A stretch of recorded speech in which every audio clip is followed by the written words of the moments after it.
तुम्हाला असं वाटतं का ॲडव्होकेट म्हणजे फक्त कोर्टमध्ये उभं राहून आर्ग्युमेंट करणं?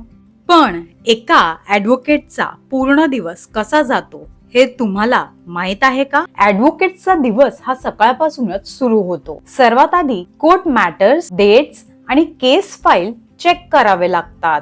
त्यानंतर कोर्टमध्ये जाऊन आपल्या क्लायंटच्या केससाठी हिअरिंग, आर्ग्युमेंट्स, ऍप्लिकेशन किंवा प्रोसिडिंग्स अटेंड कराव्या लागतात. पण ॲडव्होकेटचं काम हे फक्त कोर्ट पुरतं मर्यादित नसतं. कोर्ट नंतर केस लॉ रिसर्च करणं, ड्राफ्टिंग करणं, नोटिसेस तयार करणं, क्लायंटशी डिस्कशन करणं आणि पुढच्या केसच्या हिअरिंगचं प्रिपरेशन करणं हे सगळं करावं लागतं. कधी दिवस खूप हेक्टिक असतो आणि कधी अचानक एखादं अर्जंट काम येतं. म्हणूनच ॲडव्होकसीमध्ये मॅनेजमेंट, पेशन्स आणि कंटिन्युअस लर्निंग हे खूप महत्वाचं आहे.